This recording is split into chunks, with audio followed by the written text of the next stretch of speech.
Saya Andika Pratama, saya akan menjelaskan tentang kerjasama antar negara.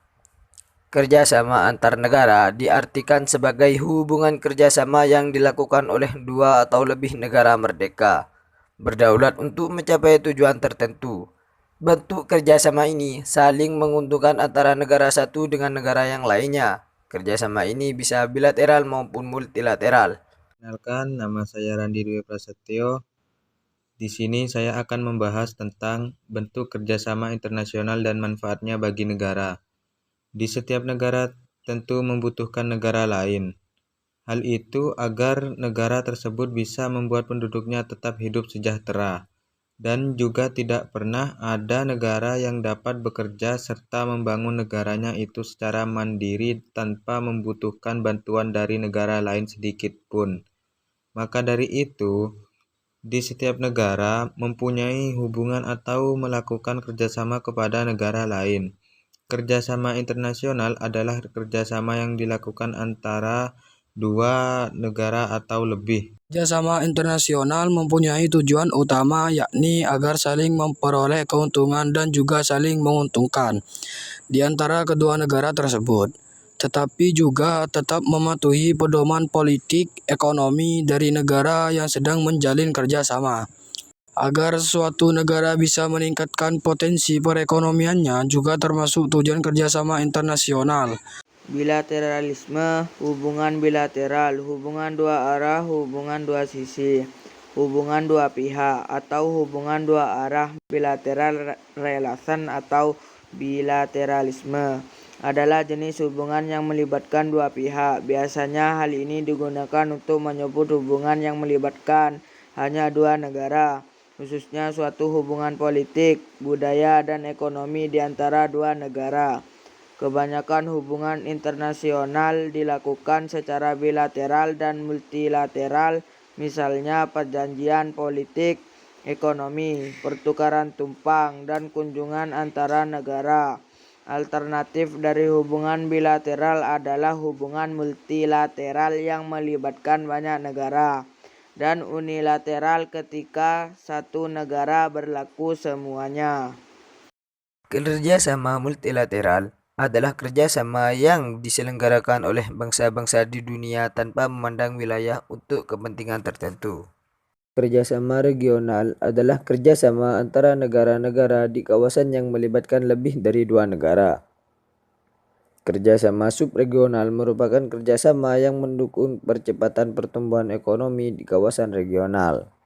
Come over and start up a conversation with just me, and trust me, I'll give it a chance. Afrika Selatan berkeinginan untuk melakukan kerjasama di bidang pertahanan secara lebih dekat lagi dengan Indonesia atas dasar kesamaan. Kesamaan kedua negara itu baik sisi sejarah, kultur, budaya, serta kekuatan ekonomi dan kekuatan militer terbesar yang ada di wilayah Afrika dan di Asia Tenggara. Demikian dikatakan Dubes Afrika Selatan untuk Indonesia, Pak Sifuba Kamis 2 atau 4 di kantor Kemhan, Jakarta saat melakukan pertemuan dengan Menteri Pertahanan RI. Dubes menurutkan terlebih lagi kerjasama pertahanan RI dan Afrika Selatan telah didasari oleh penandatanganan MOU yang dilakukan pada tahun 2008. Lalu kerjasama berjalan dari waktu ke waktu dan ditandai saling kunjungan beberapa pejabat pertahanan dan kelompok industri pertahanan dari kedua negara. Menurut Dubes Sifuba, Afrika Selatan memiliki kompetensi di bidang industri pertahanan yang kuat dan modern serta menghasilkan produk militer yang baik. Beberapa negara di Afrika Timur Tengah juga sudah menggunakan serta termasuk untuk membantu Indonesia dalam kepentingan misi perdamaian PBB, kata Dubes Afrika Selatan yang bertugas di Indonesia sejak awal 2014 tersebut. Di sela-sela perbincangan, Dubes memberikan apresiasi kepada kebijakan pertahanan yang dikeluarkan Menhan, salah satunya mengenai strategi untuk memperkuat poros maritim di wilayah Indonesia. Sehubungan dengan itu, menurut Dubes, Afrika Selatan memiliki pengalaman yang cukup baik dan industri maritiman yang cukup kuat. Oleh dasar itu, pihak Afrika Selatan ingin berbagi pengalamannya dan pengetahuan dengan Indonesia.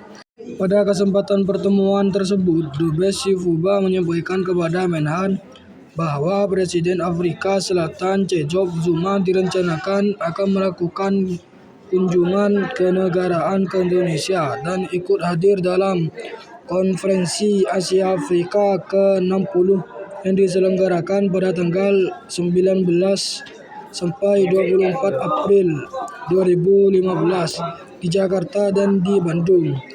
Saat kunjungan kenegaraannya, Presiden Afrika Selatan juga menginginkan berkunjung ke beberapa industri peralatan militer di Indonesia. Sementara Menteri Pertahanan Afrika Selatan Nosiviwe Nalutando Mapisa Makula yang akan mendampingi Presiden Afrika Selatan juga direncanakan akan melakukan kunjungan kehormatan pada Menhan RI. Pertemuan antar Menhan tersebut digunakan untuk membahas masalah-masalah yang menyangkut kepentingan bersama guna memperkuat hubungan bilateral pemerintah Afrika Selatan dan Indonesia. Sementara itu, Menhan RI Ria Mizar Riyazudu merespon sangat baik atas rencana kunjungan Menhan Afrika Selatan ke Indonesia tersebut. Pihaknya akan menjadwalkan pertemuan kedua Menhan serta menyusun bahan pembahasan yang akan dibicarakan saat kunjungan Menhan Afrika Selatan nanti. Menhan Ria Mizar Riyazudu berharap pertemuan tersebut dapat berjalan dengan baik. World Trade Organization, disingkat WTO, adalah sebuah organisasi internasional yang menaungi upaya untuk meliberalisasi perdagangan.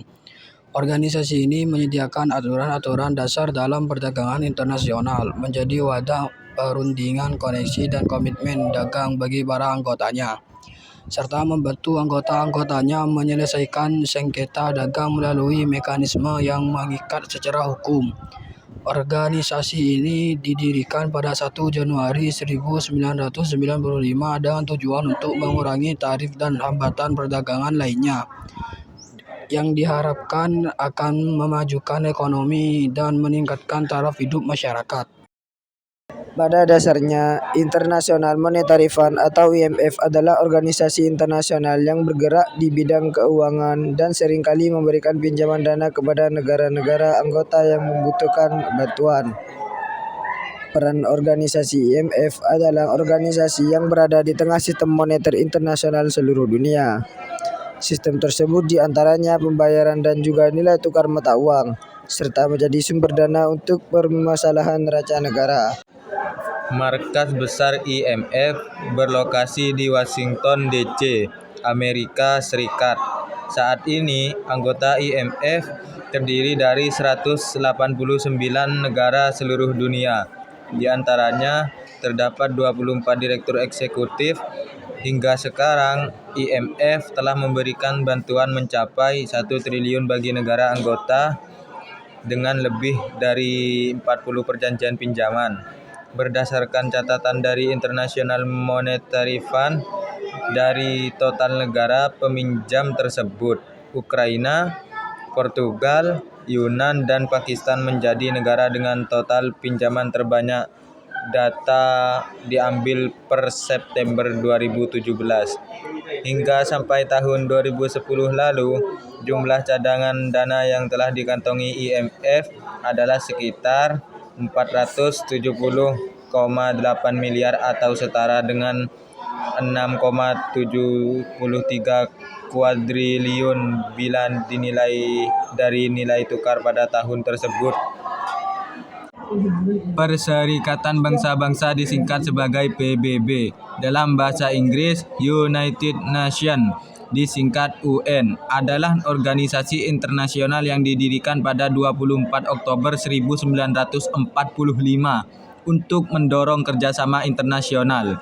Badan ini merupakan pengganti Liga Bangsa-Bangsa dan didirikan setelah Perang Dunia Kedua untuk mencegah terjadinya konflik serupa.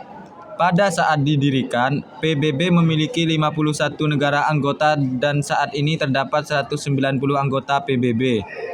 Selain negara anggota, beberapa organisasi internasional dan organisasi antar negara mendapat tempat sebagai pengamat permanen yang mempunyai kantor di markas besar PBB, dan ada juga yang hanya berstatus sebagai pengamat. Vatikan dan Palestina adalah negara bukan anggota dan termasuk pengamat permanen.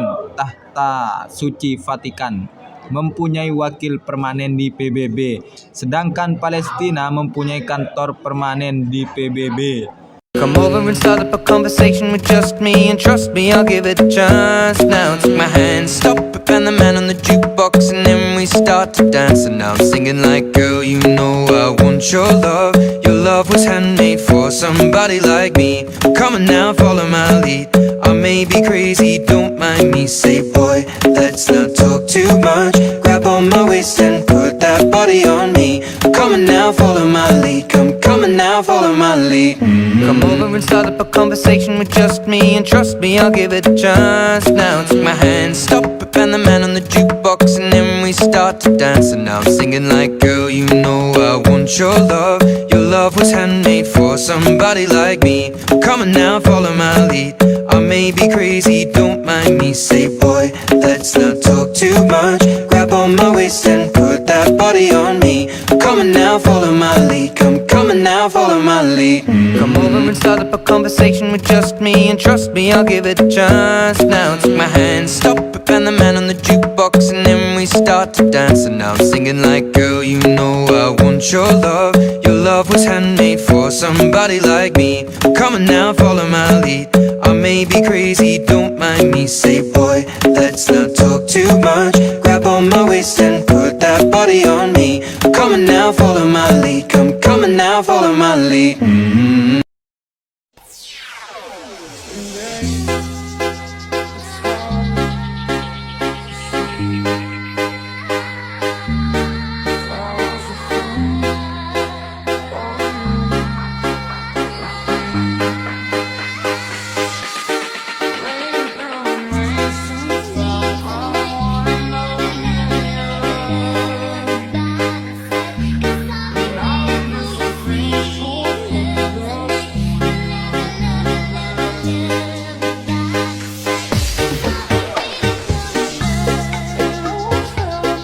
Indonesia ini tidak tertutup, Indonesia ini terbuka. Silahkan kalau mau investasi ke Indonesia, kita buka pintu lebar-lebar. Tapi di Indonesia, buat pabrik di Indonesia, buat industri di Indonesia, bukan kita menutup pintu, menutup diri, tidak ada.